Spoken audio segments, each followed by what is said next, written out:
I hereby call the school committee meeting for Tuesday, October 20th, 2020. Let's please stand and salute our American flag.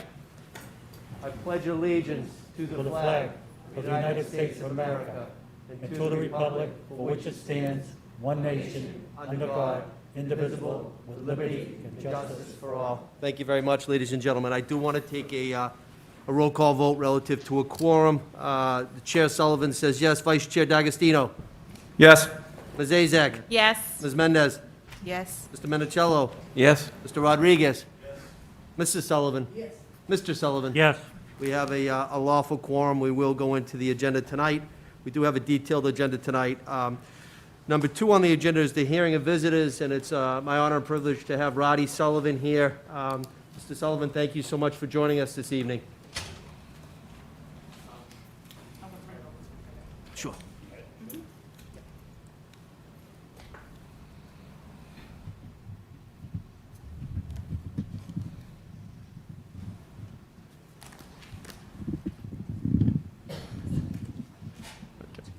Okay. Should I keep my mask on? Okay. Can everyone hear me? Yes. Okay. I'm here representing me and some classmates that have some concerns about coming back to school on November 19th. We feel that it would be more appropriate that the school committee voted on coming back to school later during the year. The school has already had an outbreak with teachers, and we feel that having students come back to the building might increase cases in Brockton. We feel like it would be much more safer for us to stay home until we have more clarity on what is going on. That's pretty much it. Sullivan, thank you so much. I don't know if any members of the school committee have any questions for Mr. Sullivan. Sullivan, I just wanted to know, what year are you here at school? I am a sophomore here. And what building are you in? I am in red. I was too, so congratulations. Thank you so much. We'll take all your comments under advisement, and again, stay safe, be well, and thank you. Thank you. Have a good evening, sir. You too. We will go on to agenda item number 3, which is the consent agenda, and as always, we break them into subsections. In this case, A, B, C, D, E, F, G. A, is there anybody on the school committee that would like to take these collectively? Motion to accept the consent agenda, items A, B, C, D, E, F, and G. It's a form of a motion. Is there a second on the motion? Second. Mrs. Sullivan. Motion was made by Mr. D'Agostino, seconded by Mrs. Sullivan. I'll take a roll call. Chair Sullivan says yes. Vice Chair? Yes. Ms. Azak? Yes. Ms. Mendez? Yes. Mr. Minicello? Yes. Mr. Rodriguez? Yes. Mrs. Sullivan? Yes. Mr. Sullivan? Yes. It hereby passes unanimously. I will read into the minutes. A is the approval of the minutes, October 6, 2020, regular school committee meeting. B is the acceptance of October 13, 2020 curriculum subcommittee minutes. C is the approval of 2020-2021 home education requests. D is authorization to submit Nellie May Educational Foundation Educators for Black Lives Grant, $30,000. E, authorization to submit fiscal year 21 Mass Grads Promising Practices Grant, FC 320, for Edison Academy for Mass Department of Education of Elementary and Secondary Education in the amount of $20,000. F is notification of personnel appointments, certified personnel, and subsequently the last one is G, acceptance of notification of personnel actions, leaves of absence, resignations, and retirements. All those matters have been unanimously accepted. We will now go into agenda item 4, which is the report of our Superintendent of Schools, Michael Thomas. Superintendent. Thank you, Mr. Mayor. I want to welcome the Department of Education is with us tonight. Mr. Russell Johnson is the Senior Associate Commissioner for the Center for District Support. Mr. Robert Curtin is with us, the Associate Commissioner for Data and Accountability. We have Dan Anderson, who is also an Associate Commissioner. And we have Susan Berglund, who is our liaison, who's been with us for a few years now. She's the Director of Regional Assistance. We appreciate them being here. Mr. Curtin is going to present to you the district review that was just made public yesterday. The district review obviously is a very extensive review of the Brockton Public Schools. The last one was done in 2013. This previous district review, which again was just released, was done the week of March 2nd, 2020, so it was pretty much a week before we we closed down. So I welcome the Department of Ed here tonight and Mr. Curtin to present to you the findings of the district review. And I look forward to partnership with the Department of Ed as we move forward, and as me in my second year as superintendent to rebuild our strategic plan and improvement plan. So I really welcome them and thank them for being here tonight.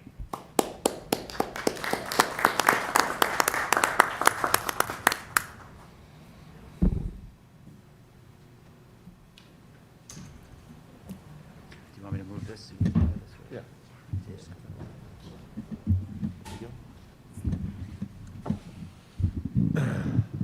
Thank you, Mayor and school committee members. Superintendent Thomas, it is a pleasure to be with you here tonight. I am Russell Johnston from the Department of Elementary and Secondary Education. Before I took my job at DESE, I had the pleasure of being a superintendent here in Massachusetts in West Springfield. And my committee actually, I think, is a lot like yours, where we celebrated the triumphs. You are the city of champions.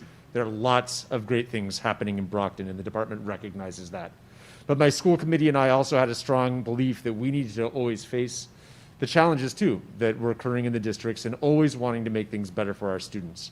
And I know that from the first minute that I met Superintendent Thomas, now in his second year, and particularly as we've been discussing this district review, I really appreciate the openness that he has brought to this process to say that we need to look at the strengths of the district, but we also need to look at the areas for improvement and work together with the department to think about what resources can we all bring to bear together to make sure that we continue to make things better for the students of this public school system. So my colleague Rob Curtin will present to you an overview of the report that we just published yesterday. I'm really glad to hear your questions about it. And then I'll come back up to the microphone and just give you some ideas about what a partnership can look like. How can we move forward together in a very strong, a very focused way? Again, all in service of the children who we have the privilege to serve here in Brockton. So I'm turning it over now to Rob Curtin, and certainly glad to take your questions at the end. Thanks very much. Thank you. Good evening. Thank you, Mr. Mayor, Superintendent Thomas. Thank you, school committee, for having us tonight. Before I begin, I'd be remiss if I didn't thank Superintendent Thomas and his team, particularly Ethan Cancel served as a point person for us. The district review is a fair amount of work on the part of the district to prepare for it, and we acknowledge that. And I just want to thank you and your team, Superintendent, for making what I think was a very successful visit. We managed to get in under the wire right before school was forced to close. So I'm glad we were able to do that. And I think I think we'll all be better for what's come out of this review in the long run. So I'm just going to walk through the report for you here tonight. As Russell said, the report contains a series of both strengths and challenges and findings for each of those, and recommendations, right? And so I would hope that while some of the things that I'm going to talk about tonight might be a little hard to hear, right? They are certainly some of the challenges that I'm going to talk about are not easy. But I hope that we can understand the spirit of the report, and what we're trying to do here is both to show both the strengths and some challenges that exist within the district. But as I said to Superintendent Thomas today, I'm so encouraged by the spirit in which he and his team have come forward to us and asked us to enter into this partnership. It really isn't, very, very different than a lot of experiences that we've had with other districts. And I couldn't be more thankful for that spirit in which they've engaged with us over the past couple of months.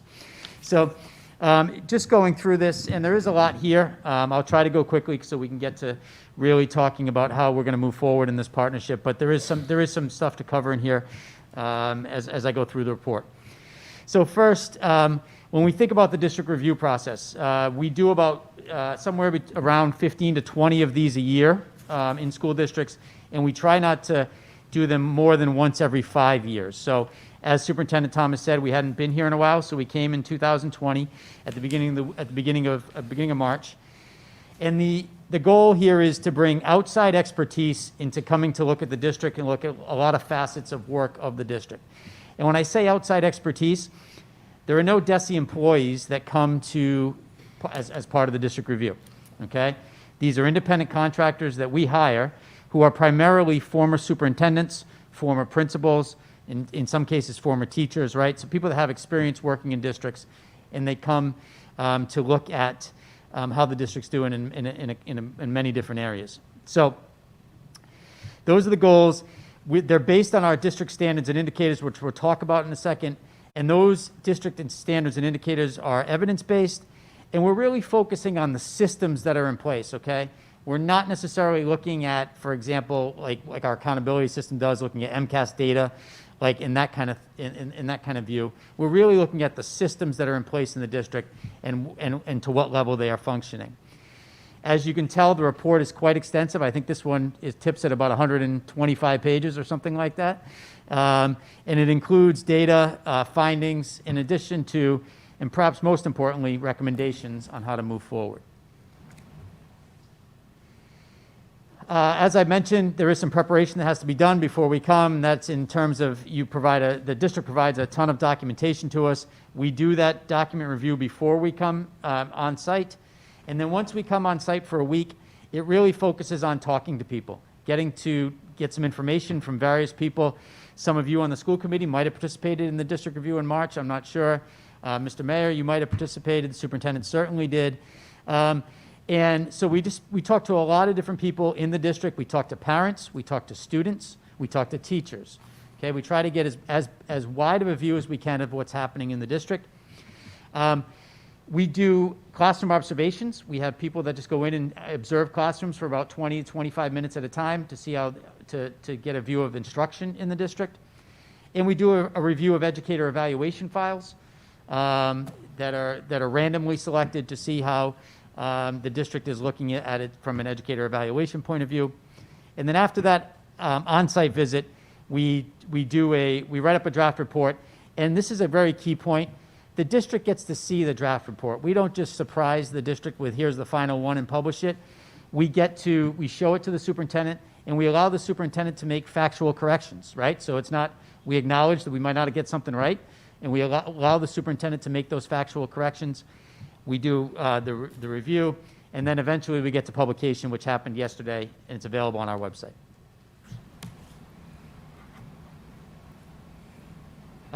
These are the 6 standards that we're reviewing, okay? And you'll see the report is divided into these sections: leadership and governance, curriculum instruction, assessment, student support, HRPD, and financial and asset management. And then each one of those standards has a series of indicators, if you want to think about them as look-fors, right? Where we come in and we look for, are these things in place under each one of those standards? And that's sort of how we judge in the findings that we're making, okay? Sorry, there we go. And this is just how the report is set up. I think you all have it in front of you, I think. So let's get into some of the findings, okay? And like I said here, please accept these in the spirit in which they're intended, in the form of continuous improvement. And I'll go through, not the recommendations. I think you can read all those, and we'll talk a little bit about how we're going to move forward, but I'll specifically talk about the strengths and challenges.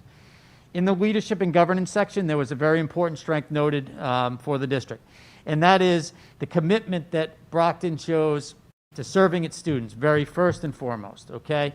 And that the fact that it's a very inclusive environment in terms of a decision-making process, that the district engages in very collaborative process and often forms committees and task forces to help to decide those policies. So it is not just the superintendent independently making decisions. He tries to have a very inclusive process in which to serve the students of Brockton, okay? This shouldn't be overlooked. It is a singular strength in this section, but one that is extremely important, and as I said, shouldn't be overlooked. When we look at some of the challenges in the leadership and governance section, and I'm just gonna, just so I can, sorry, just move a little bit here, let me see that, thanks. One of the things that, and this is gonna flow very nicely into what we're gonna tell you about moving forward in the partnership that we've agreed to enter into the superintendent's team. And I'm not gonna read these word for word for you, but many of these have to do with the planning process that the district has entertained, right? And you're gonna notice when we talk about how we're moving forward that we're very much gonna be engaged as a partner in a strategic planning process. And part of that process goes into a lot of these challenges, right? So where we're thinking about whether or not all the district decisions can be tied back to the strategic plan, right? The report found that oftentimes maybe the decisions are made independently of the overall goals of a district improvement plan. Whether or not there are measurable goals included in the strategic plan, right? We have to be able to judge on how we're doing. So that means that the strategic plan needs to be able to have measurable goals in order to make those judgments, right? And whether or not, a big one here that you're going to see is around data. Whether it's budgeting, whether it's policies, whether it's what decisions are being made, whatever decision you're talking about, whether data is being used to make those decisions, and whether or not ultimately those decisions are being made with student outcomes at the center of those decisions, okay? And I think the team found that there was room for improvement in being able to do that. And that last one there that you see on the screen is one that I would actually say, you know, the report happens at a point of time in March, right? I would say that since March, right, when we talk about establishing a culture of collective responsibility and for district and school improvement, we've had several calls with the commissioner with the superintendent since then, right, where he has his entire team on there, representation from the teachers union, and right, it seems to me that at least the central administration in the district has taken that collective responsibility for the district and school improvement, and that everybody seems to be headed on the right page in terms of needing to move forward. Okay. When we talk about curriculum instruction, oftentimes, different people have different views on these standards, right? Which ones are some of the most important? And I view the curriculum instruction certainly near the top of that list, right? This is about how are we serving our students? How are we educating our students? How is the instruction that's being given to them on a day-to-day basis, and what resources are being used to do that? And here, when we talk about the strengths for curriculum instruction, there is a process the district has implemented to adopt curriculum, specifically at the elementary and middle schools. Here, I think in the curriculum instruction standard, you're going to see a little bit of a bifurcation between what's happening at the elementary and middle schools versus what's happening at the high school, okay? At the elementary and middle school, the team noted that there is that structured process around looking at academic programs and curriculum resources. In addition, under the on the educator side, the district has taken steps to increase the staff's understanding issues of equity and diversity, right? The superintendent has spoken to us about the ongoing work that's really started to ramp up around equity and diversity, and the team certainly noted that when they were here back in March. And again, the educators the district's at the early stages of making curricular resources more culturally relevant. When we think about, I just want to make sure I didn't skip one here, sorry. When we think about challenges as it results to curriculum instruction, the team noted a big one right off the bat, and that was the elimination of some leadership positions to support teaching and learning in grades 6 through 12. Okay, this is one I would really highlight in the report. I know the superintendent is aware of this one, and we've had conversations. It really, removing those positions for whatever reason that those positions needed to be removed, but removal of those positions has forced those responsibilities to be sort of diffused across several other people, and it just creates resource allocation issues when doing that. The team did note that the high school specifically is missing that systematic process for review and revision of curriculum. And we've noted to the superintendent that that's something that really should be looked at, specifically at the high school. And specifically at the high school also, as compared to the elementary and middle school where it was noted as a strength, the team noted that the leadership and the teachers didn't necessarily have that shared understanding of what the district expectations were for high quality teaching and learning in the district. Where we found more consistency in the elementary and middle schools, at the high school, there wasn't necessarily that clear understanding of what high quality teaching and learning should look like. In addition, we found that there wasn't a lot of time for teachers to collaborate and support each other, okay? So we often find that in successful schools, teachers have the time and ability to work with each other, to learn from each other, and we didn't necessarily find that collaboration time as to be evident within the school system. And then specifically at the high school, again, the team noted that the district hasn't made sure that all students have equitable access to pursue a range of rigorous advanced coursework and learning experiences. So again, this is what the team has noted, and it's potentially that even this year the superintendent has made improvements. But at that point in time, specifically at the high school in the curriculum instruction, the team noted that there were several areas to improve upon. Classroom observations are a huge part of this, about the review process. We actually like to have people go into classes and look at the instruction and see what's happening as teachers are educating your children. We observed 220 classes across the district over the course of 4 days, okay? Our goal, whenever we send, this is something we changed a few years back, our goal is to observe classes in every single school in a district that we go into. And we managed to accomplish that goal here in Brockton, and you see the splits there. Unfortunately, we have certain characteristics that we associate with effective instruction, and they're detailed in the report for you. Unfortunately, there was a generally low incidence of some of those characteristics in two of our main learning areas, our focus areas, and that was number 1 and 2, which are our learning objectives and expectations, and student engagement in higher order thinking. So when we think about effective instruction and we think about whether or not the class is student-centered or teacher-centered, right, and whether or not the students are involved in the delivery of instruction and the participation, and oftentimes and you can see in the data that we present in the report, the team found that they often saw teacher-centered instruction and teacher-centered classrooms, as opposed to the entire classroom being involved, including the students.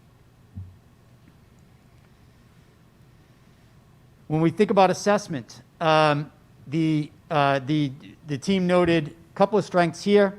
Okay, again, specifically, one is district-wide, and we think about that the student information system and the ability to have data and to be able to provide access to that data so that teachers and administrators can look to see how their students are doing.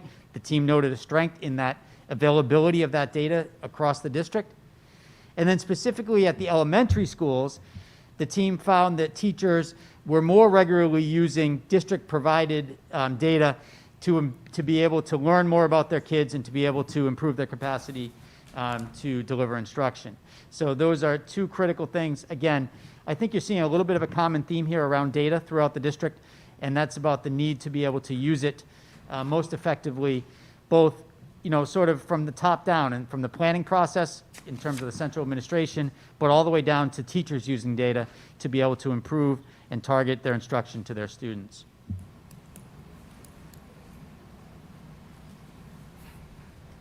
When we think about assessment challenges, so one of the things we like to do and we like to look at is whether or not the district is asking how their students are doing. And unfortunately, there were times when the team found that the district really hadn't established that culture of taking assessment of how students were doing, right? So we think that students should be assessed, whether that's there's plenty of different types of assessments, but the team found that there was not a collective responsibility across the district to really assess how our students are doing on a regular basis. Then you see we've talked about data use. And then the last one there is, it really is good to have common interim assessments that are aligned to grade level standards so that you can compare across the district, right? And look at how you're doing, especially in an urban district, we have a lot of schools, so that you can look at how your students are doing across the district. Unfortunately, there was a lack of those common assessments, and so it leads to uneven knowledge about student learning across the district, even though within pockets at different schools, you might have some good information. It really is the consistency across the district that wasn't evident to the team when they were here. Also an assessment, and this is really, both of these are kind of flavors, different flavors of the same theme, and that's about sharing information. We believe that it's important for both the district and schools to share information about how they're doing and share information with the community. And it wasn't evident that that there was a real strength of the schools and the district sharing information with families about how their schools are doing. The team found that there was room for improvement in not only sharing data, but sharing data in a format that families can understand about how their kids are doing and how their schools are doing on a regular basis. A real strength that came through in the report is in the human resources and professional development section, and that is the district's commitment to recruit, retain, support and retain a diverse group of highly qualified teachers and administrators. The diversity in the district workforce certainly came through, and the report has extensive text on that commitment that the district has made to both hire and retain a diverse workforce in the district.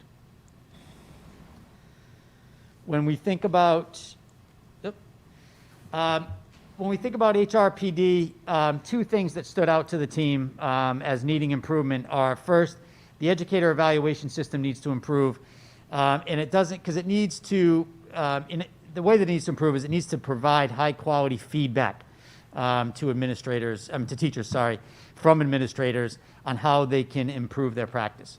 If we think about connecting standards here, right, when we talk about some of the low incidence of some of the characteristics we're looking for in high quality instruction, well, that all needs to be tied back to the evaluation loop, right? So the evaluation loop needs to provide high quality feedback to educators on how they can improve their practice in order to move towards some of those characteristics we talked about regarding high quality instruction. And then this is, the second one is one that, I will tell you that often appears in districts that we review. It's not one that, it's one that we think it should be in place, but it's not often one we find.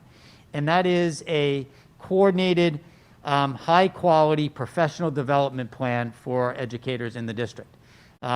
Oftentimes PD is scattered, or it's only done at the school level, for example, and each school is doing different things, or maybe each grade span is not coordinated. But we would encourage the district to develop a coordinated, high quality professional development plan that uses data and aligned to the district priorities that will be in the district improvement plan. Student support is a little bit of the catch-all standard. Everything else seems to be targeted and covers it. Student support covers special education, English language learners, dropout prevention, graduation, things of that nature, right?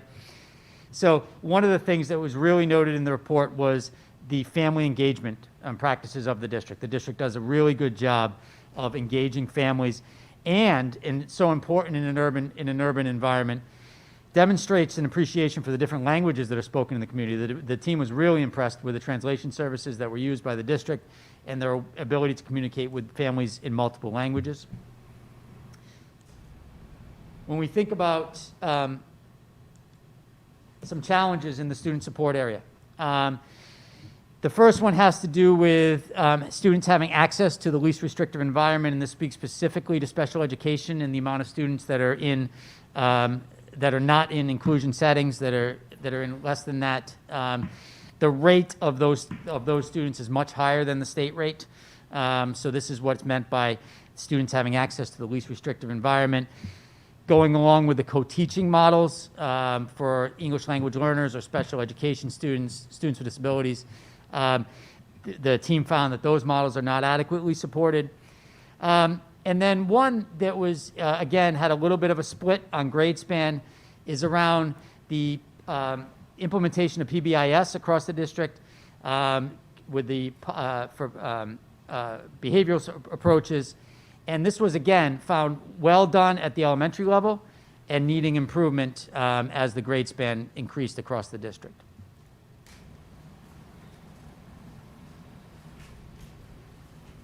Lastly, financial asset and management.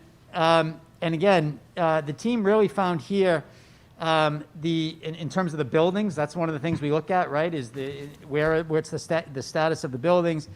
And a real strength was the district has some new schools to replace the older ones. They've renovated some and has a long-term plan designed to make sure that the school facilities, stay up to date, and they're suited for quality educational learning for all students. So certainly that planning and that approach has been a real strength for financial and asset management. And again, here for a challenge, again, this comes back to planning, right? And the use of data when we're talking about budgeting, right? And the team found that the public budget documents are not as clear as they possibly could be. They're not exactly user-friendly for the general public to be able to log on to the website and be able to use them, for example, and try to understand them. And again, coming back to the planning, right? The budget, if we're going to set goals for the district, everything should come back to those goals, including the budget. Okay? And again, all of these things are, I think, you know, when we talk about moving forward as partners, I think the district, you know, I was so pleased when we talked to the district and about when the draft came out in terms of a clear understanding. I don't think we had a serious disagreement about much in here, frankly. That was, you know, we might have had some grammatical things we needed to check out when it came back to us, but we didn't have a whole lot of disagreement, and that's always a great place to start. So I'm happy to take any questions you have about the report before I turn it back over to Russell, who will talk about how we're going to move forward as the state and Brockton in a supportive partnership. Thank you very much. Appreciate that and concur with you 1,000%. It's all about collaboration. So thank you for your time. Any members of the committee have any questions at this time? Seeing none, we'll move on. Thank you. Thank you. So as I mentioned at the beginning, this is really the now what, but it begs the question of, well, now it's the so what. The next question is now what? And I really appreciate that Superintendent Thomas and his team have come to us with the now we want to dig in, now we want to go deeper, now we want to do the planning that this report recommends, and we really want to establish a strategic plan. I know that, you know, leading a district is challenging work. There are always distractions, there are always crises, there are always things that come up that can just, you know, that need attention, but that at the end of the day don't add up to making sure that we are providing the education that we really want for our students. And so the district has approached us to say we really want to develop a strategic plan that will really identify those key things that we all want to align to. If we can pick a few key target improvement areas and set goals around them and collect data about our progress, we can see advancements. We can see our students getting further, and that's really what we have agreed to do together. And so we are right now in the process of developing an agreement between our department and the Brockton Public Schools that would lay this out, with the idea that we would work together to identify how a strategic plan could be developed. And I know that one of the big challenges when you have a strategic plan is that sometimes it can live up on a shelf. You develop a lot of great plans, but then life comes back to you day in and day out. We're facing it right now with this crisis, but there'll be another one in the future too. And we've got to make sure that a strategic plan is a lived plan. It's something that actually matters at the classroom level and that we all have a lot of buy-in for between teachers, administrators, and DESE as a partner as well. And so what we actually want to add to this process is to incorporate some coaching and consultation so that there's sort of an outside lens on, hey, you know, district leaders, how are we doing? Are we staying on point? Are we staying on message? Are we continuing to drive towards those outcomes that we know that will make a difference for students? And so in addition to having a plan, we also want to invest in some coaching and consultation for the district. We want to make sure that there are ongoing meetings between our department and the school department here. Again, just to stay on message, just to stay focused so that we truly see those outcomes that we all want for the students here. I'm really pleased about the way in which the department approaches what your agency, your school district approaches what we call joint labor management decision-making. And as Rob pointed out, we love seeing that this district team is comprised of both administrators and your union president. And so in our agreement, we want to make sure that that is included as something that DESE wants to promote, that we want to continue to meet with that team all together, again, solely focused on a few key things that will really be the leverage points for this district.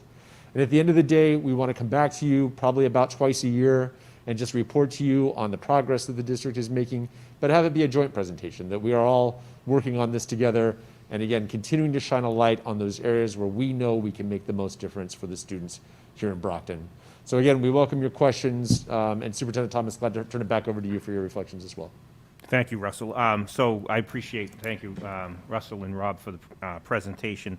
And this, I want to just piggyback on what Russell just said. It's the importance of collaboration. During the meetings we've had with the department have been with the executive team. So it's every member of the executive team, and also Kim Gibson has been with us in every meeting, and that's important because you need to have the joint labor task force working together. And what we need to do, and again, and this wasn't an easy report to read. I mean, this is my 28th year in the district. So, and you know, some people said, well, you weren't superintendent the last 6 years, but I've been here for 28 years, and I was the deputy superintendent, the second in charge. So you have to own it. You have to own it, and you just can't say it's the last person's fault. It's all of us collectively that have to own this, and that's the only way we're going to be able to fix it. The timing is good because as I was moving through my first year, obviously the pandemic hit. I had the entry plan, which I was able to complete.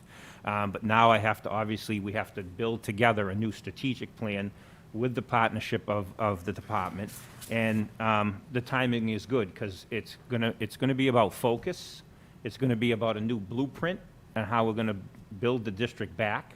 It's about reorganization and structure, especially in the area of teaching and learning, which has been really hit hard by cuts over the years, and that's an area that, you know, we can't afford to continue going down that path. So it's about building a collaboration, making sure everybody understands from pre-K to 12 what good instruction is. So when you walk into whatever classroom in the district, whether it's phys ed, whether it's a 6th grade math class or an AP class at the high school in AP history, the teacher should be able to say the same things what the district is focused on and what good instruction means as far as feedback, as far as, you know, student engagement.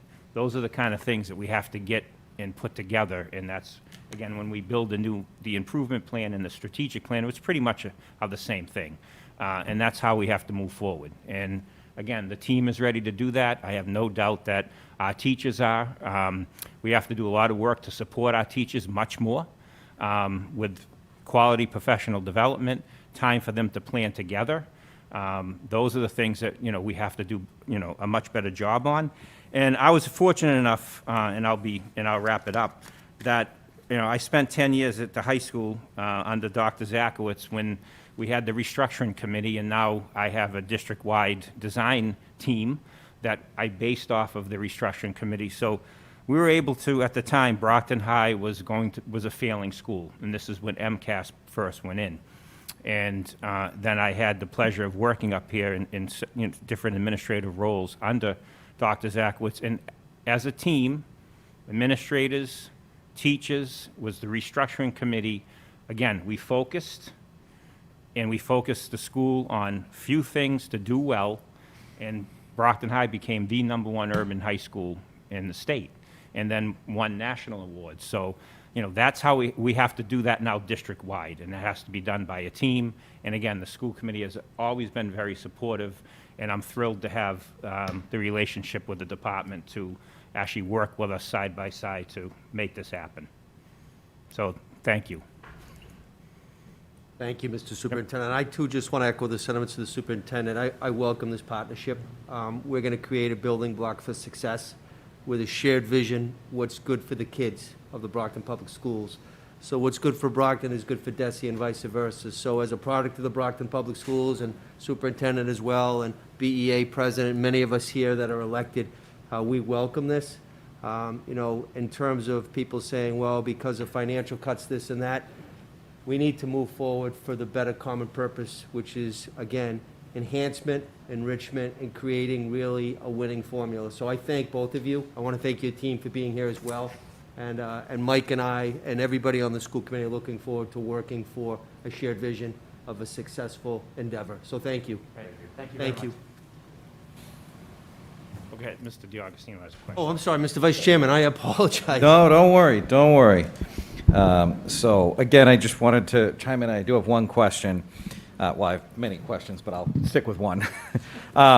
So, and again, we talked about, the financial aspect of this, and, the Student Opportunity Act had to be delayed, but hopefully when that is able to go forward, that will help with some of these areas. But at the end of the day, too, it's not all just throw money at it. A lot of what I heard in here is day-to-day practice.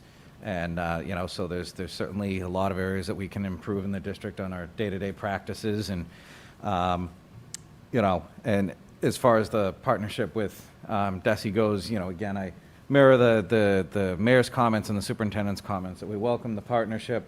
I think it'll be beneficial to have, you all who are not here in the district necessarily every day, kind of having the, again, like, I don't want to say the outside view, but I guess that is what it is. It's the outside view that can look at and have a different eye on some of these things and really give us a different perspective.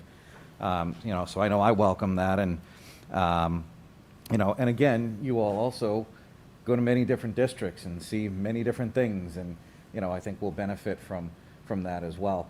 The one question I did want to ask, and I don't know if you can elaborate on this, under curriculum instruction and challenges, slide 14, there's item number 2, district is not ensured that all students have equitable access to pursue a range of rigorous coursework and learning experiences. And I'm sure there's probably some details in the report. Could you elaborate it? Is it possible for you to elaborate on that at all a little bit for me? Yeah, sure. So, certainly we have encouraged, and, as a matter, through our accountability system is one way, but we think that, the data show that more kids are ready to take a more rigorous and advanced coursework than are taking advanced coursework throughout frankly, the Commonwealth, but specifically in Brockton, right? Okay. And most importantly, some of the kids that perhaps are ready to take a more rigorous curriculum are those that are most historically marginalized, right? So what the finding is about is to say that the district needs to take a look at whether or not they are finding all the students that are ready to approach a more rigorous course load, and not just the ones who maybe come out and raise their hand for it, right? Right. That there are kids that are able to perform that level of coursework, and the district can make sure and do things to make sure that all kids have access to that rigorous level of coursework. Perfect. Thank you. Any additional comments or questions from the committee members? No, just again, Thank you, Mr. Superintendent. the most important thing is there's no choice here. This work has to be done. We have to get better. We have to build a plan that makes sense for our families and our students. There's no choice. We must. And I think obviously we have the people in the district, the educators, the leadership to move forward and do much better for the families and students of Brockton, no question about it. Thank you, Mr. Superintendent. And I really appreciate, again, the department for coming out. Robin, Russell, Dan, Susan, thank you for coming. We really appreciate your support. We look forward to a long partnership and, again, what's best for our students. Thank you as well. Thank you.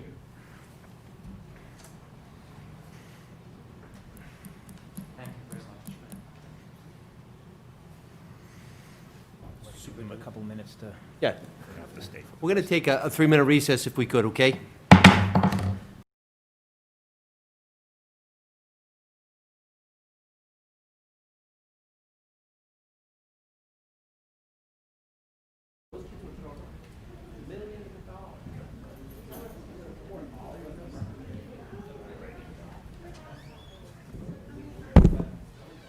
Yes. Ready to go.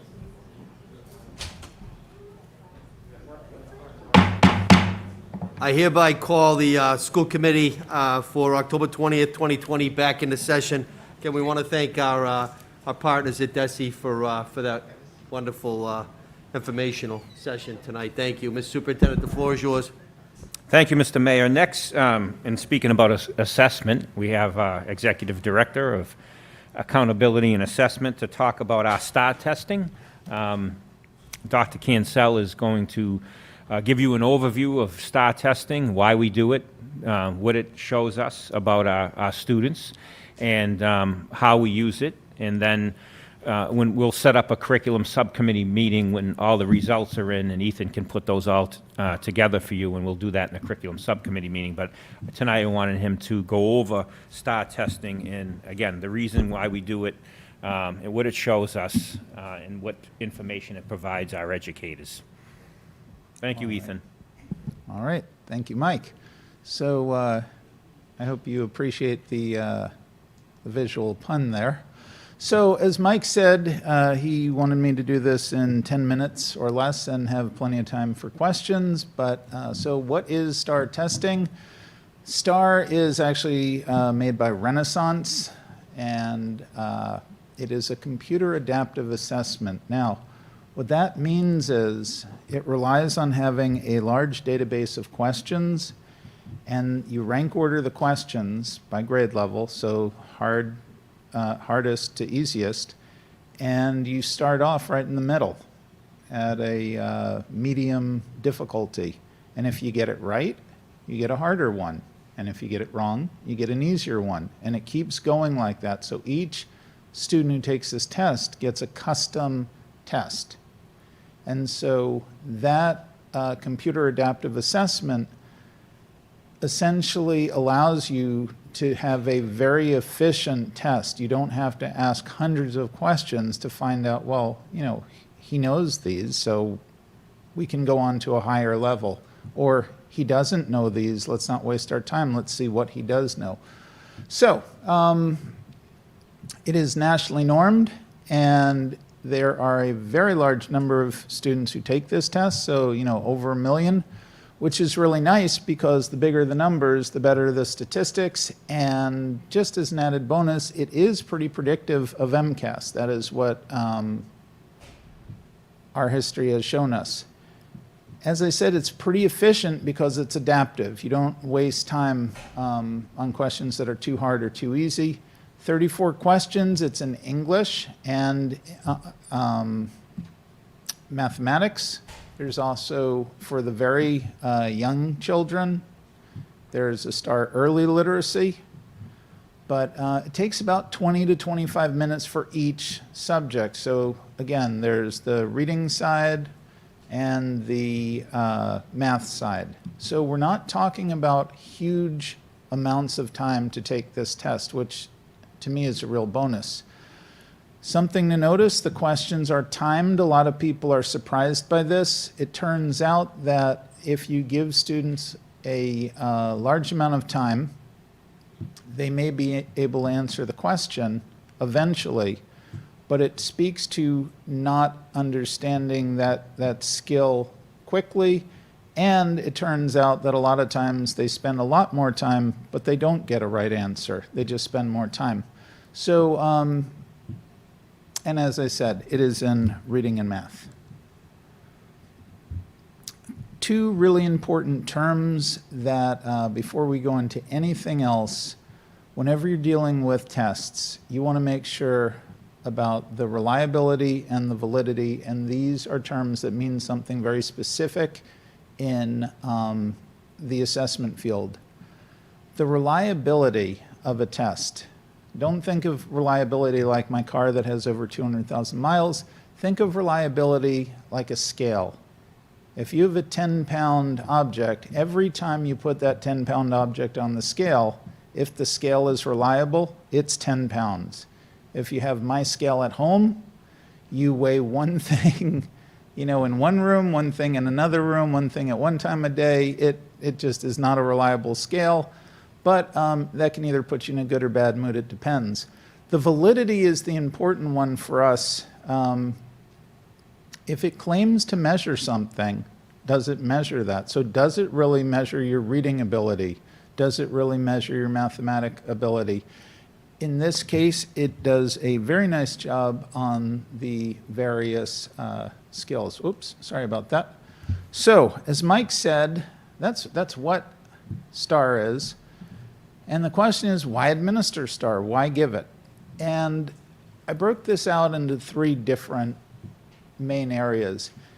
STAR is all about skills, and they're, the reading skills and the math skills. And it does a very nice job because it's a custom test for each test taker. It does a very nice job of identifying the strengths and the areas of concern by standard for each student. Now, that is really helpful from a teacher's point of view because it can really inform instruction. You can figure out very quickly, not only can you say, oh, here are kids in, and you can use color codes or whatever, here are kids in the red group, that's big concern. Here are kids in the yellow group, the green group, and the blue group. Okay, it can do that, but it can get far more granular, which says, Ethan is struggling, he needs this. This intervention will specifically address the skill areas that Ethan is struggling in.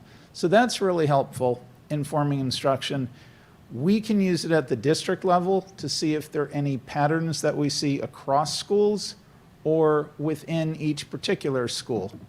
And the other part, and I think this is the most important part, is along with informing instruction, I've said this many times and people kind of look at me funny or funnier than usual. That's my joke for tonight. It helps you chart a course. Thank you. The point is, I said that STAR does a nice job predicting MCAS. If we do a good job, and I'm going to say this and then pause, if we do a real good job with instruction, we prove those predictions wrong. So if Ethan has really struggled and he's in the red, this is not good and it's the fall. If we do a great job, Ethan gets out of the red and Ethan does really well in the springtime on MCAS because all of his needs have been met and he has now changed his trajectory. And it's all about changing the trajectory. If kids go like, let's just say, as normal kids go, that may be great, that may not be great, it may be in the middle, but STAR really allows you to chart this course and monitor the progress towards your goals. And so I know the state said this, at the elementary we have some experience and some success at doing that. Are we perfect at it? Absolutely not. But it is a starting place, and there are people in our district who are pretty good at it. So I just wanted to go over very briefly, we do have a data protocol. The assessment team, which is a district-wide team, has representation from all different levels.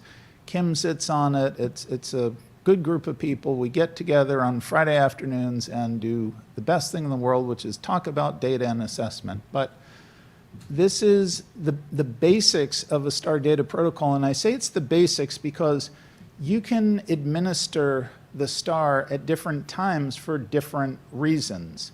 In the very beginning, you're sort of doing a diagnostic. We didn't have kids in school in the springtime. We're back, they're still not in school, but we're back at it again in the fall. We want to establish a baseline. Where are kids?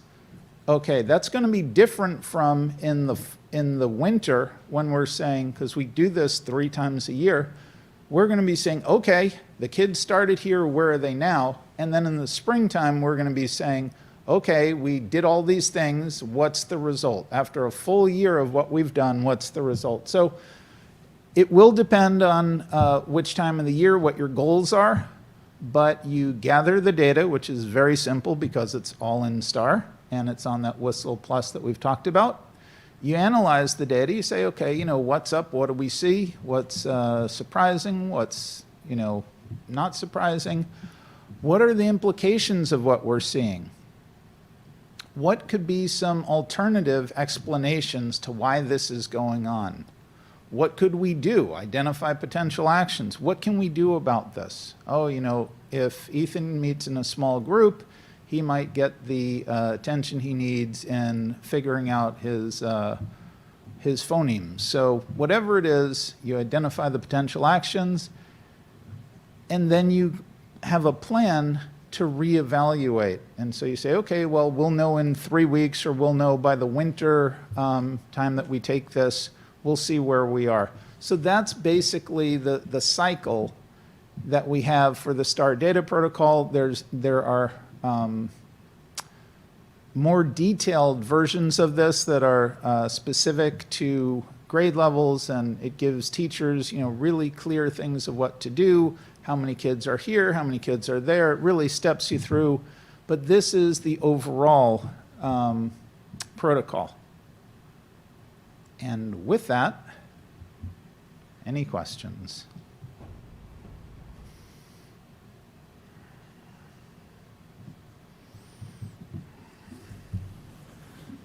Mr. Vice Chairman.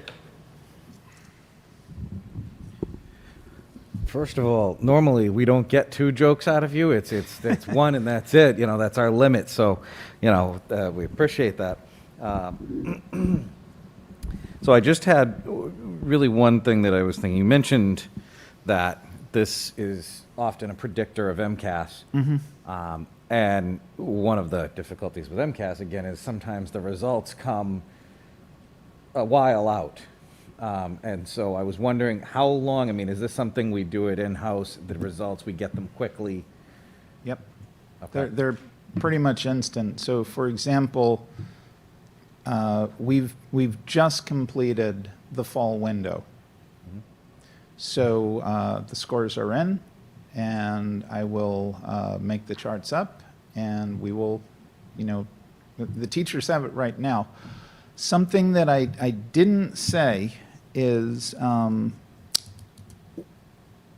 know, in the spirit of the new district review, I was talking to June and I was talking to Mike about this, and we have something now in the parent portal and the student portal. It's called the backpack.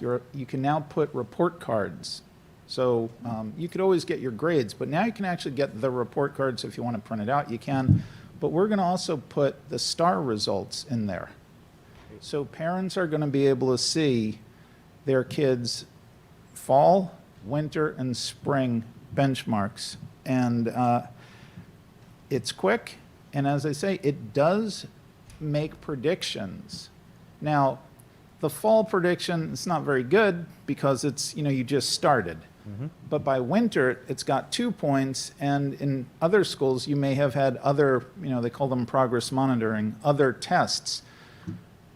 By the time you get to springtime, it's actually a pretty good indicator. I've done the numbers, and it is what we would call highly correlated. So it shouldn't surprise you if you do well on one test, you tend to do well in the same subject on another test. But we get it quickly, and so parents should be able, once we put it in the backpack, parents should be able to get this information very quickly. Excellent. And so, and again, this is kind of in thinking of how we can use this, and also in the spirit of some of the feedback from the review. We do the STAR test. You find out Johnny's struggling. What, I mean, I guess what happens then? Like, what's the process to say, all right, we have these kids that are struggling, and we're doing what? Right. Well, this is an area that the district review uncovered. We started at the elementary, and June can talk about this. They have a pretty evolved process, the IST, and so one of the things that the elementary folks they look at lots of different data points, but they definitely look at the STAR results, and this IST process goes through in great detail what are the student's strengths, what are their challenges, and specifically what are we going to do and how are we going to monitor if we're making progress or not. So I don't know, June, if I covered that satisfactorily, or if you'd like to add to that. I think you did, but we would be happy to come and give the school committee a presentation about the process. Can you not hear me? So we would be happy to come to the school committee and give a presentation and give you an overview of what the ISP process is, the instructional support team that meets in our schools on a weekly basis to review just the kind of data that We still can't we're hear you. discussing. You can't hear me? I think what I caught is you come make a presentation. How about this? Is that better? Yes. Okay, so I said that we would be happy to come to a curriculum subcommittee or a regular school committee meeting and give you an overview of what the instructional support team, the IST process is, what that we have in place in all of our schools. And so that is the type of data that we're looking at in order to make decisions around tiered instruction and differentiation for our students. Yeah, I mean, maybe we could have that under a curriculum meeting. I just would love to learn more about, okay, we have this result. What do we do with it? Right. What happens with that student Right. now? What changes when Yep. we see, okay, this student is struggling? I'd just like to know more about that. If we can maybe have a presentation in a curriculum subcommittee meeting, I think that would be wonderful. Thank you. Thank you very much for the presentation, and again, your generosity with the 2 jokes. Any additional, Mr. Sullivan, please. Thank you, Ethan. I just have one question. The STAR testing, is that something brand new, or has it been going No. on for a while? No, we've had it for many years. Many years. Because this is the first time I've heard of it. Well, Mike has told me that this year I am going to get rid of my shyness and I'm going to come in front of you all the time, jokes at the ready, and yeah, we really need to emphasize this more. And there's the issue that we've seen across the district is there are pockets of really good practice. So I'm calling out the elementary. There are schools that do this so well. And, when June does that presentation, you'll probably see it and you'll hear about it and you'll say, wow, that's awesome. That should be across the district, and it should be. And so that's our goal now, to bring that across the district at all the different grade levels. So it's a new emphasis, and I think that's a great thing. Thank you. Any additional questions for Ethan? Mr. Minicello, please. Good evening, Ethan. So, listening to the gentleman from DESE, and obviously reviewing the district review report, it basically, in my opinion, states the obvious. It's something that I think all of us know was occurring, but obviously things are occurring based on the financial budget. And every year, the committee and the district and the city and the taxpayers had to make tough decisions because we wanted to be balanced. We wanted to provide our students with an enriched education. We didn't want to eliminate some of the things, the extra things that keep students engaged. In many towns and other communities, for all sorts of programs, the parents pay for those programs. We in Brockton know that our students and our families are not in the same position. So monies that we spend on extracurricular, sports, band, theater, all of those special things, clubs, to keep kids engaged, to keep kids interested, to open their minds, to basically have them engaged in positive activities so that they're not out doing the wrong things, takes away from other things. So I'm certainly willing and want to work with our friends from DESE who seem willing to work with us. I wish maybe in some of those past budget cycles, when they saw that Brockton was laying off teachers and administrators and paraprofessionals and everyone else, collaboration and recommendations and assistance would have come to the city of Brockton, but we had to make tough decisions, and we did what we thought was in the best interest of the students. And one thing you've always said, Ethan, over the years, which I've always respected from you, is that we in Brockton know how to get results. We just need the tools in order to get those results. I think you and the administrators that we have know the formula and know what needs to be done. It's a matter of making tough choices. And we all know that we've placed many new roles, and unfortunately unfairly, on all of you administrators. I mean, you guys are double dipping in that, not double dipping in compensation, double dipping in duties, But why have we done that? Well, because we wanted to try to have manageable class sizes. When you look at some of our neighbors, the class sizes in different grade levels are much smaller.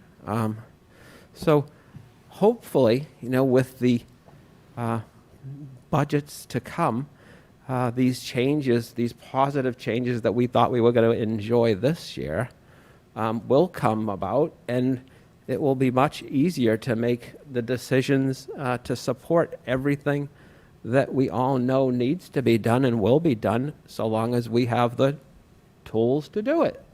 So I just like to say that this is a city that prides itself on education, because we've always known that education is the gateway to success. We want our students, we want all of our students to know that they can be anything they want to be. They can go anywhere they want to go. It's wonderful when you hear about a Brocktonian, making something of themselves.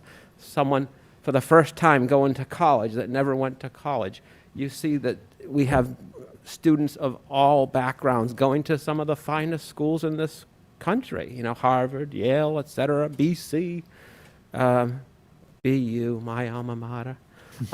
But many great schools, and that's what we want to do. That's what we will provide to our students. But I just hope that there is a place at the table for financial realization, because when you cut every single year, the budget can't support the last year's budget. We had a regressive budget for the last 6 years. We never had enough money to sustain the budget going forward to have a level funded budget. It was always you have to cut to get to the level funding. So I wholeheartedly support all of the recommendations, and hopefully our partners in DESE will aid us and guide us as to the reality to achieve that goal to support and improve our district.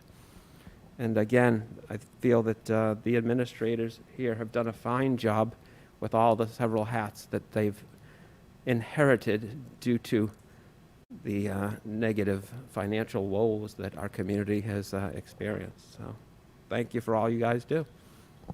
Thank you, I want Mr. to Minichiello. I want to thank you for that recognition, Mr. Minichiello. You know exactly how painful it was, having sat on the school committee for all those years with those terrible budgets. And you do remember, in addition to my bad jokes, when the data started to go down, I said, we've now cut to the point where we can't do what we know we need to do. We just don't have the staff, we don't have the time, all of those things. So that was the damage, that was the actual harm done. And that was, it was clear. And now our job is to build our way back. And under Mike's leadership, I'm confident we're going to do that. And, that's where we are. But thank you for recognizing that. Any additional questions from anybody relative to Ethan's presentation? Seeing none, thank you, Ethan. Mr. Superintendent?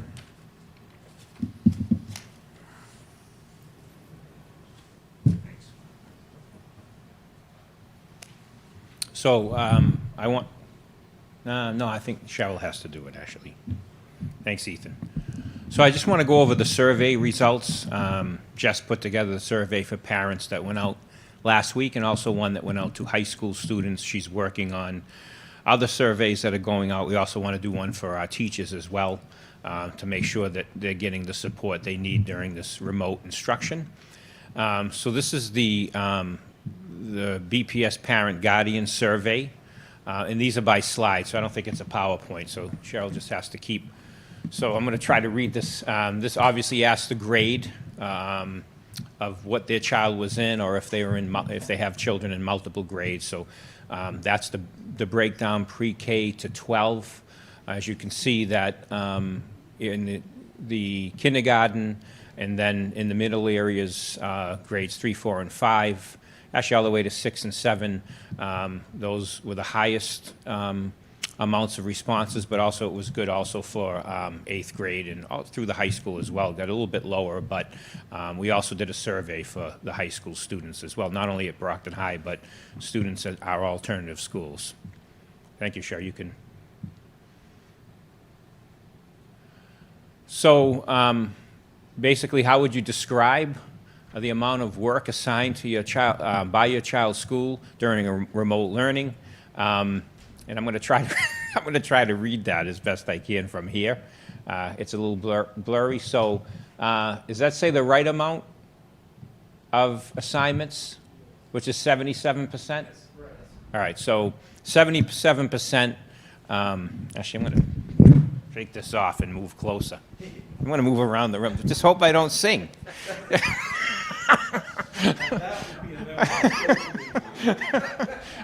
All right. So, Mike, am I good here? All right. So basically, go ahead, Cheryl. You can go back to that pie chart. So, has your child received the right amount of assignments that you feel? It's 77% have felt that they do get the right amount of assignments, and 10% felt they didn't get enough assignments, too few, and 13% felt that their children got too many assignments during this remote learning. Okay, I'm good for the next one. How would you rate the quality of assignments your child has received? The best response was 4. I mean, you could go all the way up to 5. The average response was 4. So I really want to thank how hard our teachers have worked, our administrators, the Office of Teaching and Learning, our principals, associate principals, our coaches at the elementary level, our content leads, and again, our teachers for how much work they have put in. Again, switching to remote learning, something that none of us have ever done, and for them to be able to start a school year, again, and this was from March, and we really didn't know how we were going to come back to school, and then planning in the summer with only 10 days of professional development to be able to get a 4 in this area, how parents feel about the quality of the assignments that the students are getting. It actually makes me feel good. Next is, how do you feel about the length of the school day? And again, this is for all parents. 61% felt that it was adequate. Only 2% felt that the day was too short. 37% felt that the school day was too long, and the child gets distracted or frustrated, and we all know that in remote learning is sitting in front of a computer all day. So we are working on that, making sure we can give students time away from the computer. Again, we are still under, for grades 1 through 12, we are under the mandatory time on learning. So we want to make sure that that stays in place, but we're also able to get students away from the computer. Not only for the students, it's time the teachers need away from the computer as well. It's a long day teaching on a computer and then obviously learning on a computer, especially for our youngest learners.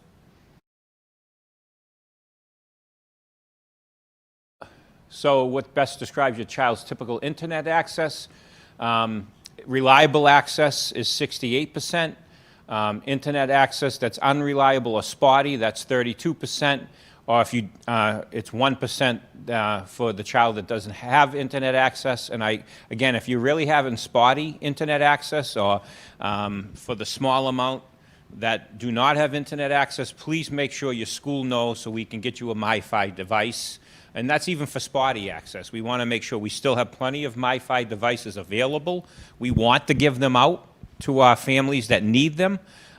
So please, I ask you to call your school, the main office of your school, and ask for a MiFi device if you have real spotty internet access or if you don't have any internet access at all. We will get, pretty much within a day, we will get you a MiFi device. So, and I want to thank Karen McCarthy, Dr. Cobbs, Dan Vigent, Marcia Andre Serpa from the Parent Information Center, Soraya DeBarros for working with the schools to make sure we get those MiFi devices out. So please call your school if you do need internet access and a MiFi device. Next is my child's school keeps me informed through consistent and regular communication. This one, they agree is 49%, strongly agree is 38%. That's a great job by our schools, by administrators at the schools, by the teachers at the schools, making sure that the students and the families know what's going on and keeping them informed. And again, it's very 10% disagree and 3% strongly disagree. So we don't want anybody disagreeing or strongly disagreeing. So we ask those that are having issues, or if you have issues with communication coming from your school or central administration, please call your school and we'll make sure we improve that. But again, I think that's, those percentages are excellent for the communication that's going between the school and the families. And the information sent by the school and the district is relevant to me and my child. 59% agree, 32% strongly agree. Again, high numbers. 2% strongly disagree, and 7% just disagree. So again, we want to make sure that if you're not getting information that you need, if it's not relevant to you or your child, please make sure you call the school. Let us know what the problem is, and we'll make sure we get it right.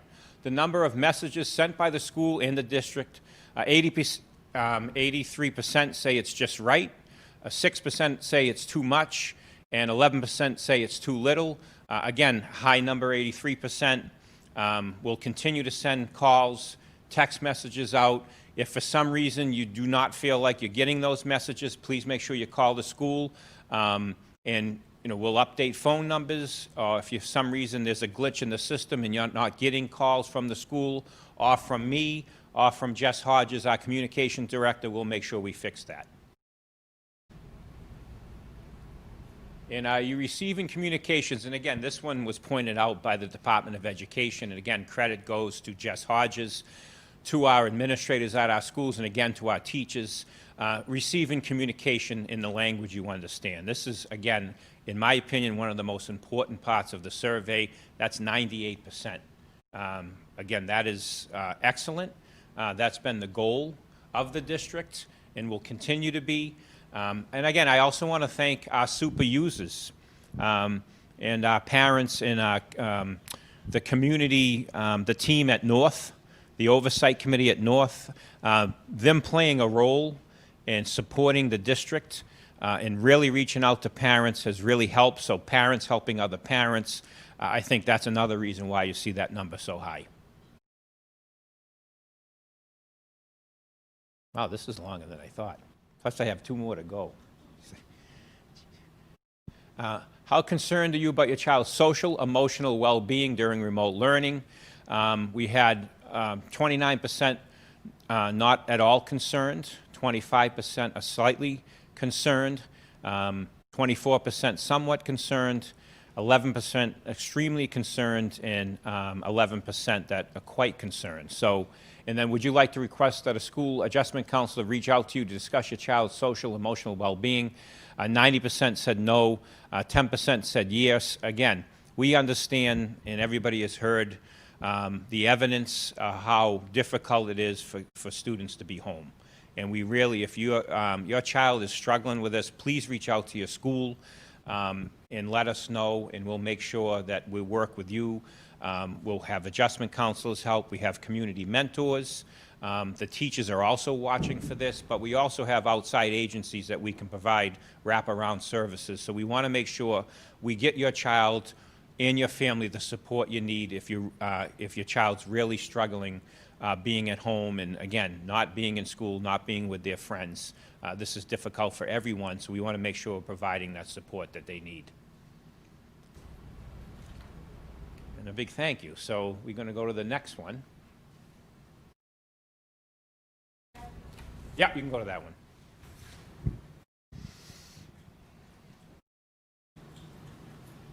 If I was to sing, you would not appreciate my taste in music, may I tell you. I don't think anybody remembers Roger Whittaker. So, so this is the kindergarten survey. So this, we wanted to make sure we reached out to our kindergarten students. Again, kindergarten does not have to follow the time on learning hours. We listen to our teachers. We are still listening to our teachers. Any change in our kindergarten schedule has to be negotiated. So we'll be coming back to you next week during the policy meeting. We're going to discuss it in negotiations again this week. And we want to look at the length of the day for kindergarten students. So 65% said that the day is too long and the child gets distracted or frustrated. As we know, a 5-year-old sitting in front of a computer for 6 hours is a very long time. I mean, I'm 51 and I don't want to sit in front of a computer that long, so we have to make sure. In 34% it's adequate, and 2% said it was too short. Would you support a transition to a half-day schedule in which students would be learning remotely for 3 hours each day? 75% said yes, 25% said no.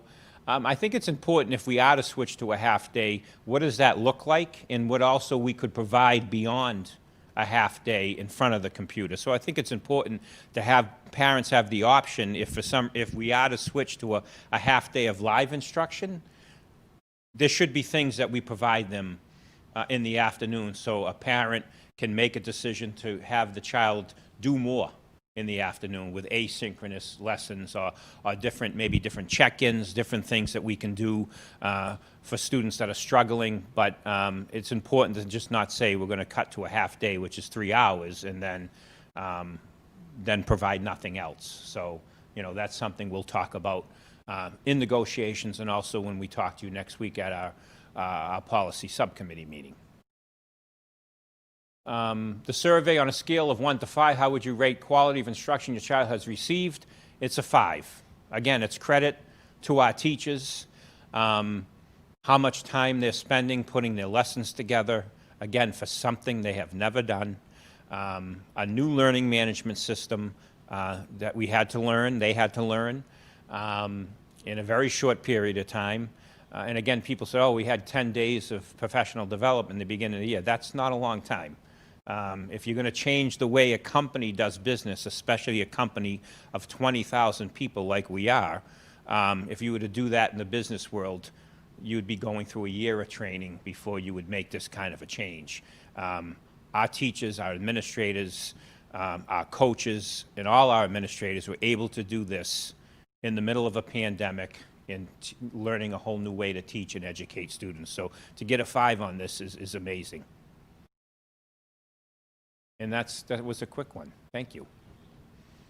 And then the last one was a survey for our high school students. Again, we'll be sending out one for our middle school students as well, and there'll be another survey going out for our educators. So this is the high school student survey. They asked about what grade they're in. 90% were of the people that responded, the students that responded were from Brockton High. 6% from the Champion. Again, those are smaller schools, obviously. The high school has 4,000. Champion, Huntington, the FDA, and Edison Academy, much smaller populations, but, obviously, we did get responses from them. And again, the grades went from mostly it was an even amount, pretty much by only one difference between 11 and 12, and then 9th and 10th graders are how many. Actually, it was pretty distributed throughout the grades, not too bad. How comfortable you are doing your schoolwork remotely. 23% said they were quite comfortable. 26 somewhat comfortable, not comfortable at all was 22%, slightly comfortable was 20%, somewhat comfortable 26%, and extremely comfortable was 8%. So how I know how to contact my teachers, my principals, our building deans if I'm having trouble. Again, you could go through strongly agree to strongly disagree. The school 66% agreed, again, which makes me feel good about the contact between the school and the families and the students. And that, again, is the teachers working with the students every day, making sure the administration is calling students that are not engaged and just, again, staying engaged, which is the most important thing for us to do during this remote learning. And I found it easy to learn the remote learning programs and feel comfortable completing my assignments on Teams or Schoology each day. Again, agree was the average answer, which is good.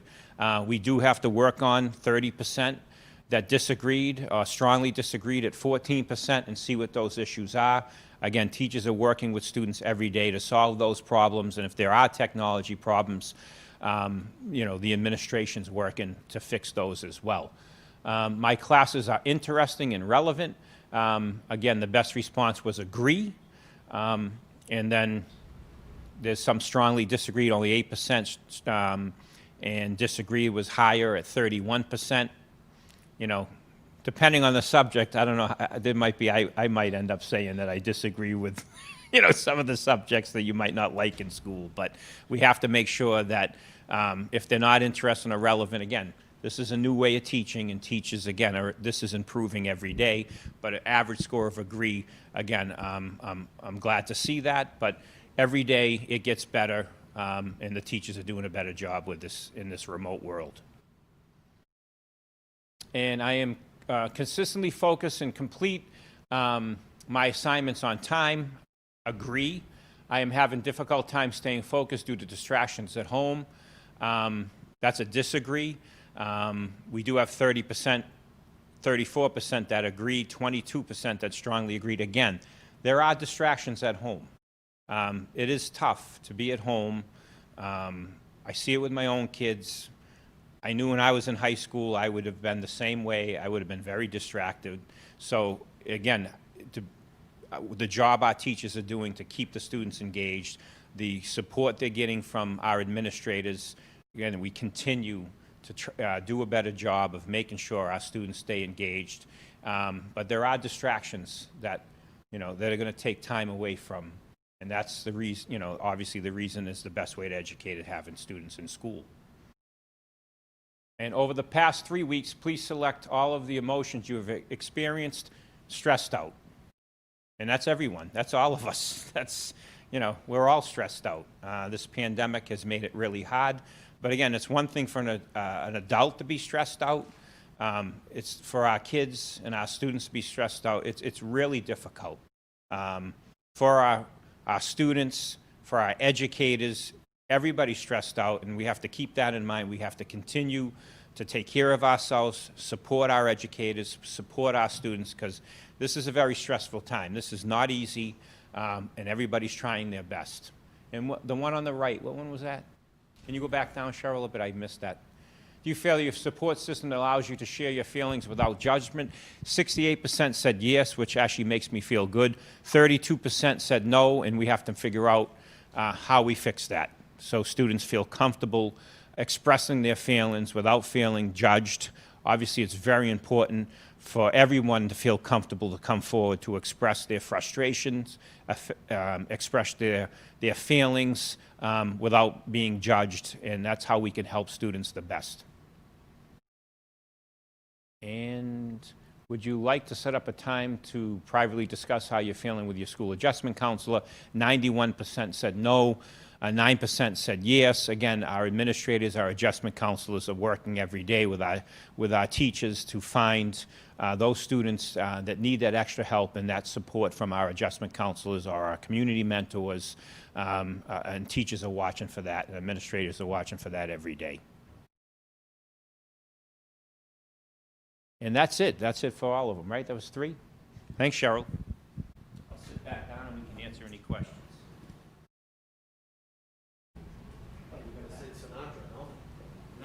No, Roger Whittaker though, huh? Yeah. Thank you, Mr. Superintendent. Any questions for Superintendent at all? Mr. Vice Chairman, please. Thank you.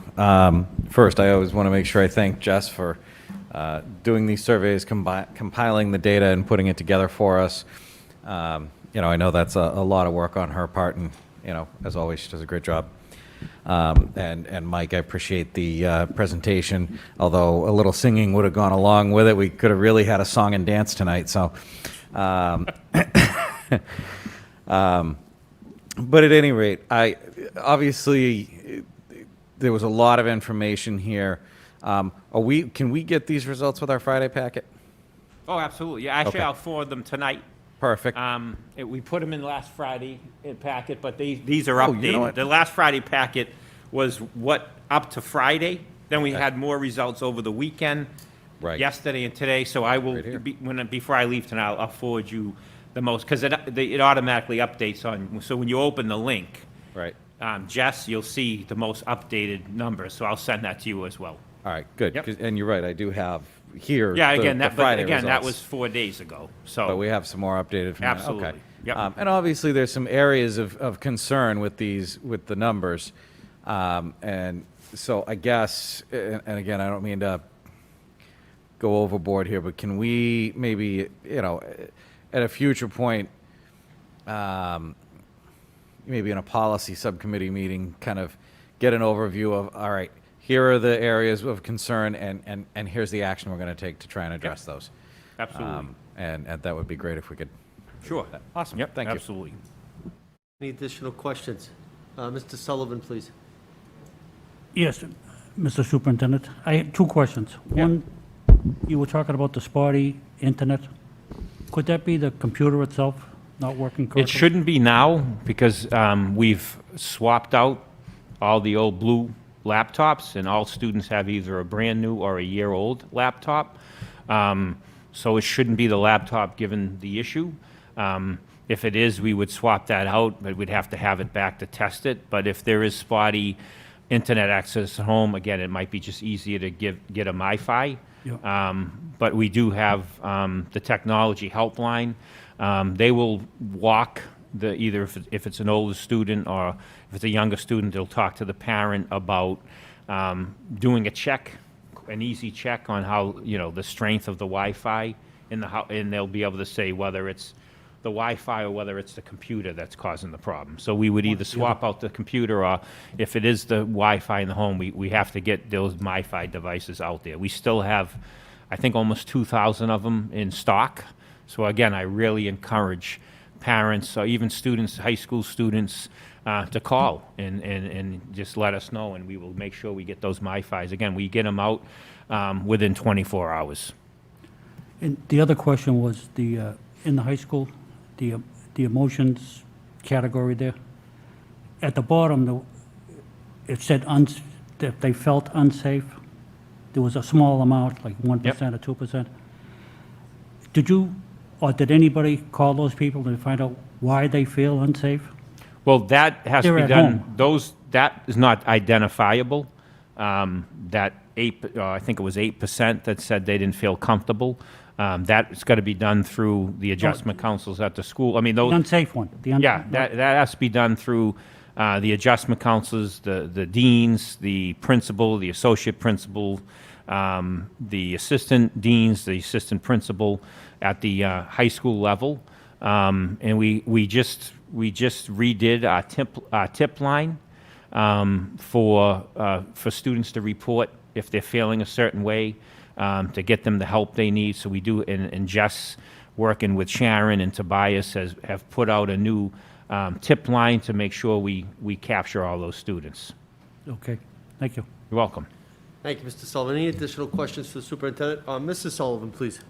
Just a comment. I thought it was interesting to note the question that the high school students were asked on whether, they were comfortable with the remote learning, because the responses were all over the Yeah. place on that. And it goes to show that they're even struggling, and that age group is the age group that is really concerning, because that's, I think, where the cases are, more for the older students. because they don't really use the, the social distancing and masks and everything as well as the younger students do, because the parents are telling them to. Yeah, So, yeah, yeah, it's a good point. thought that was interesting. Yeah. Thank you. Thank you, Mr. Sullivan. Any additional? We can move on then.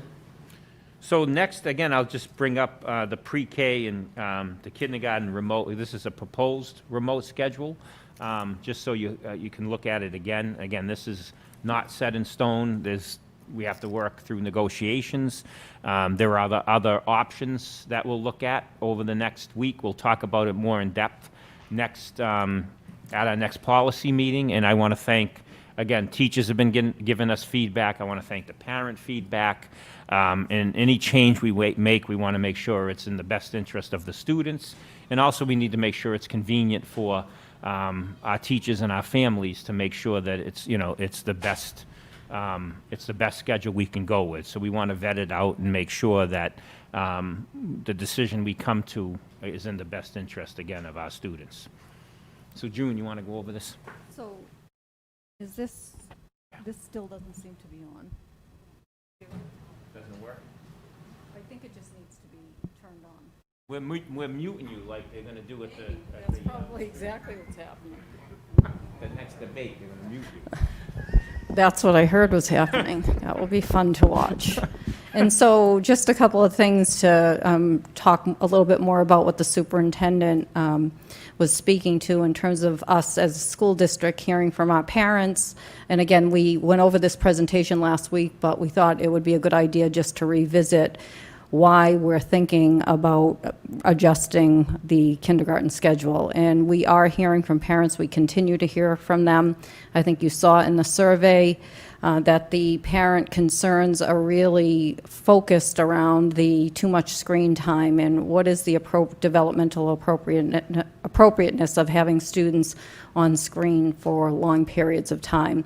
And we know that these are our youngest students because we're not just talking about kindergarten, we're also talking about our pre-K students. And one of the reasons that we have talked extensively about splitting the students, the kindergarten students, up into cohorts is because it allows us to create smaller class sizes. And again, that's about providing individual attention and support to our students. And when we start thinking about the asynchronous activities, so those are away from screen, but somewhat students would be engaged with screen time around Imagine Learning, ST Math, RAS Kids. We want to be able to provide opportunity for that to be much more flexible than it is.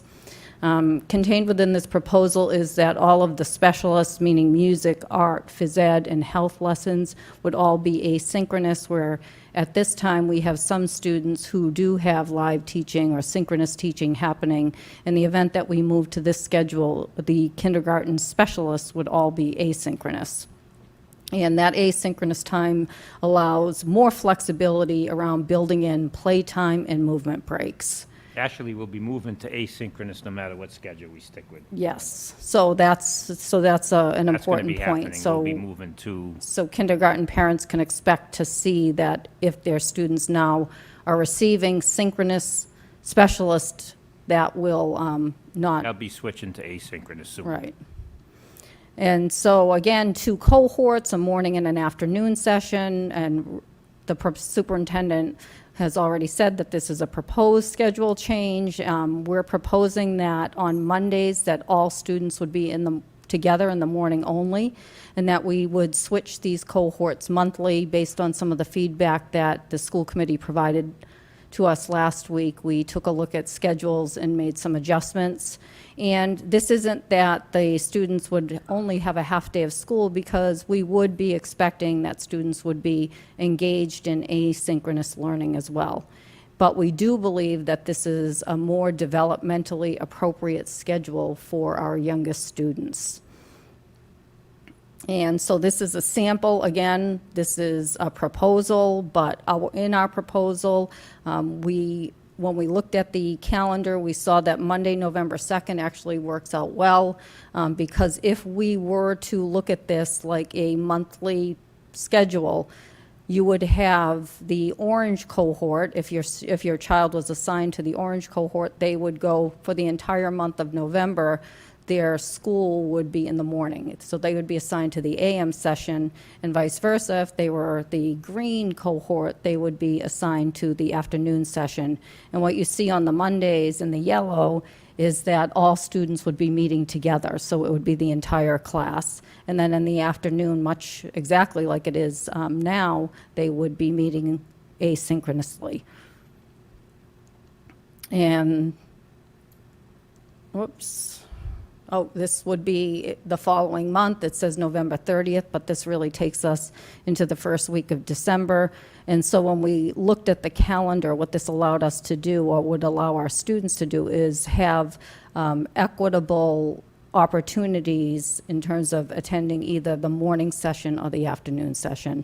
But again, when we thought about the feedback that you gave us from the school committee gave us last week, we tried to make it more consistent, and thinking about changing every 2 days and realizing that that would more than likely cause more disruption than we wanted to for our families. And so again, this is our proposed schedule, and we're looking forward to talking to you, answering questions, but thinking about this and answering more questions next week. Yeah, and again, these are just proposed timelines. You look at the calendar and it's the 20th, so we still have to talk next week. So, we also want to make sure there's enough time for people to adjust. So, again, this is all draft, and we got to make decisions about when is the appropriate time. But I do agree that if we are to go to half day, I agree with, we have to switch to more of a month kind of, and what Mr. DiAugustino said last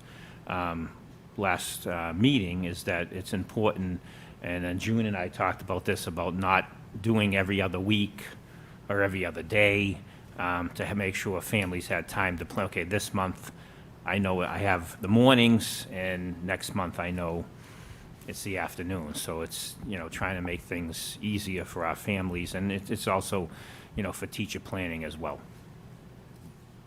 And so we also want to give families enough lead time to be able to make some plans. So if we're going to move, we want to make sure that we have at least a week to be able to communicate that, not only to our families, to our teachers, so that they can prepare for what the new schedule would look like.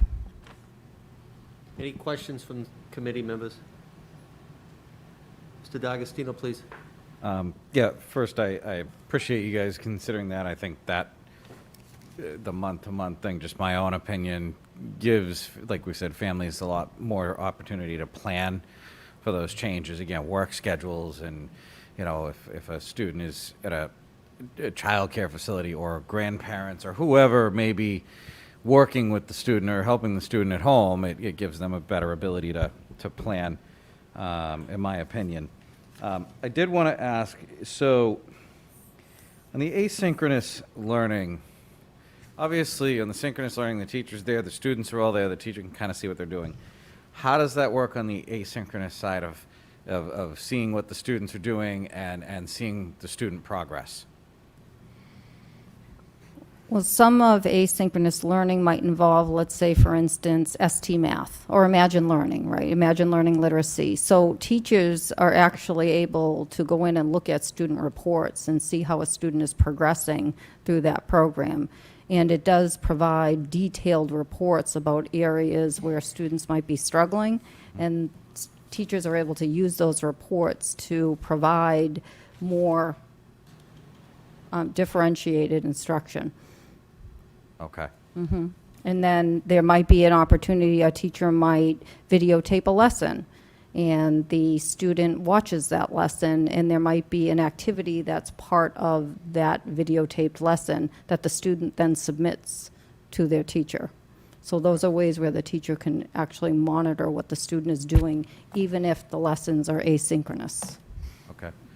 All right. That's definitely, I'm sure I'm not the only one that has that concern about the asynchronous learning, is how do you see what they're actually doing, what they're actually learning, and not just at the kindergarten level, but any grade level that's participating in the asynchronous opportunities. But it sounds like those programs give the teachers a lot of data metrics to work with to be able to then structure future opportunities. Okay, Yes. great. Thank you. Thank you, Mr. Vice Chairman. Any additional questions? Seeing none, we'll move on. So, just, is this actually, Mr. Mayor, I'll ask you to give us a quick update on COVID-19 metrics, and I know that Dr. Herman will be coming next week to the policy subcommittee, which, to let everybody know, is next Wednesday, and we purposely moved that to Wednesday to make sure that obviously Wednesday is the updated metrics. But I'll let the mayor give Yeah. us an update of what's Thank been you. going on since we met last Tuesday night. Thank you, Mr. Superintendent. So total cases right now, 5,084 total cases. We just hit 5,000 several days ago, so it's at 5084 right now. Our death count remains at 294 residents have perished because of COVID-19. And current active cases, as we sit here, 283 residents have positive cases of coronavirus. Dr. Herman, I just texted him when I was standing over there. His projection, again, he's a pretty good guesstimate. He believes that the approximate number tomorrow will be 13 plus 8%. So 13 plus 8, 13.8, I'm sorry. He has been working on a deep dive on metrics that he went over with myself and Dr. Mondesser from Board of Health today in preparation for next week. He also is working with the volunteer corps from the state that's working with us in tandem. So Doctor will be here next week to give us most recent information. Again, I want to thank you all for allowing us to push it from Tuesday to Wednesday because that's going to help us with a hard number. But we are at a deep red classification. 63 municipalities in the Commonwealth have been elevated up to red. And I do not forecast that we will be trending in the yellow direction in the near future. Oh, and people ask me about Halloween. Halloween, including my own 3 kids ask me every morning. We will be working, myself, Dr. Herman, and Dr. Mondesir will be working on a press release. I will tell you that the city of Worcester and the city of Springfield and the Commonwealth have outright banned Halloween. Most municipalities are actually saying that it's highly discouraged this year, especially those in the red classification. So if any of your constituents or any of your friends and family are asking you, you can tell them that something will be coming out of my office in conjunction with the Board of Health and the city's medical consultant in short order, meaning either tomorrow or the next day. Thank you. And that is it for the report of the superintendent of schools. Thank you, Mr. Mayor. Superintendent, thank you. Thank you very much for everything you're doing. We truly appreciate it, Mike. B is items referred to subcommittee. Do we have any, Mr. Vice Chair? I do have one I wanted to ask. Mrs. Sullivan is the chair of the Policy Manual Subcommittee. Recently, the school committee switched to Brockton Public Schools email addresses, and so you all received a proposed school committee email policy Friday, and that needs to go before the Policy Manual Subcommittee to be officially, to be discussed and then hopefully officially adopted. So if we can get that scheduled, that'd be great. Okay, so we need a policy manual subcommittee? Yeah, we can work with Melinda and get Okay, that scheduled. sounds Okay. good. All right, excellent. Great, thank you, Yes, Mr. Sullivan. we can put that next Wednesday as well. What I correct? thought, will we, next Wednesday, we have policy. I think, did I hear we were trying to get a We're going to try, curriculum? we're going to do a curriculum All right, do we- subcommittee so they can start hearing, the sustainability plans from the Work for you to schools. try and put it in on next Wednesday if This probably won't take that long. The No, I would only say a No. half hour. 15 minutes or something, yeah. Right. Yeah. yeah, you We want could to just sneak that in Put it then? in the same night, because We it do a- seems we just like do it's going to be 5 short. Right, we're all here anyway. Curriculum? I just, hey, it's your committee, I didn't want to. Is there any objection, and Mr. Superintendent just asked, if we do a 5:30 start next Wednesday for curriculum? Is there any objection to a 5:30 start? Nope, so Melinda, if we could note that, that would be wonderful. And then we would, Mrs. Sullivan, you wanna do your subcommittee as well that night, 15 minutes or whatever it takes, so, okay. so that could be 6:30, Yep, and then 7 would be the policy. Okay, That's And then- okay with everybody. so we're going to do 5:30 curriculum, then we'll go to policy manual, then we'll go to policy. Is that the plan? Yep, I'll Sounds tell like a Dr. good Herman to plan be to me. here. You got that? 5:30 to 6:30, curriculum. 6:30 to 7 is the policy manual subcommittee, that's Mrs. Sullivan. And then the policy meeting with Dr. Herman about the COVID metrics. We also have Laurie Mason coming that night as well to talk about special education students as well. Great, yeah, and I'll tell Dr. Herman to be here at 6:45 to prep. So, is there any, number 5 on the agenda is unfinished business? Any unfinished business before us? Nope, so we'll move on. Number 6 is new business. Any new business before us? Nope, Mr. Vice Chair. Yes, thank you, Mayor. I have one item. We need to take a vote to change the location of the November 17th and the December 1st school committee meetings from the Arnone School Theater to here at the Brockton High School Little Theater. They were previously, long before COVID, scheduled to be at the Arnone, so we just need to take a vote on that. Is that Yeah, a we were always Yeah, moved, all right. always moved to the unknown. Unfortunately, this year, when there's no Right. concert, there's no performances, that's the reason we were moved in previous And years, so. the setup here is Correct. conducive to social distancing, as well as we don't have the AV Absolutely. equipment over there to make the meeting publicized. So I'll make a motion to relocate the November 17th and December 1st school committee meetings from the Arnone School Theater to the Brockton High School Little Theater. Form of a motion, is there a second? Second. Second by Mrs. Sullivan. It was made originally by Mr. D'Agostino. We'll take a roll call vote. Chair Sullivan says yes. Vice Chair D'Agostino. Yes. Ms. Azak. Yes. Mr. Minicello. Yes. Mr. Rodriguez. Yes. Mrs. Sullivan. Mr. Sullivan. It passes. Thank you, Mr. Vice Chairman. I have one quick thing on Sure, the new Mr. business that Superintendent. we'll send, will be discussed at policy. It was recommended by Brockton High, and we have to make sure this is a district-wide, and it's got to be talked about at the school committee, because it is a handbook policy, is we do have automatic failure. And at this time, we want to talk about that not being an option for at least term 1 of students failing for not being, like at the high school, if you're absent for the 4th time. We really don't want to be failing students for absences, in a remote world, especially for the first term. We can talk more about it when we get to the second term to see where we are, but because that is a school, it was suggested by the high school, but this has to be something, it's also for the alternative schools, it's also for our middle schools, so we need to discuss that at policy, because it is in the handbook, so it is a school committee policy, but we're going to talk about that next week, about relaxing that automatic failure, and, going by, again, students have to be present to be doing their work and passing, but giving an automatic failure for the first term, we want to recommend against. But again, that has to be discussed. The message has to get out to our educators, so we're all on the same page. All right. And can I add to that discussion, now that you're mentioning it? I know that there are some activities that are tied to a grade, the deportment grade, which relates to attendance and tardiness and all of that. We've had issues with that in the past, but when you're mentioning the automatic failure, it made me think of that.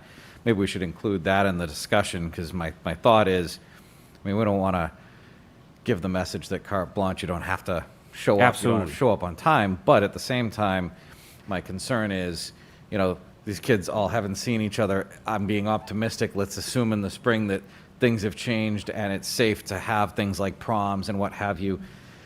I don't think we want to take those opportunities away from any of our students when we get to the spring, at least in light of everything. So maybe we can, I'm not saying we make a definite change on that, but at least include that in the discussion. We can review, yep, Yeah. what's in our handbook regarding attendance at events. Yep, absolutely. So this is going to be a subcommittee.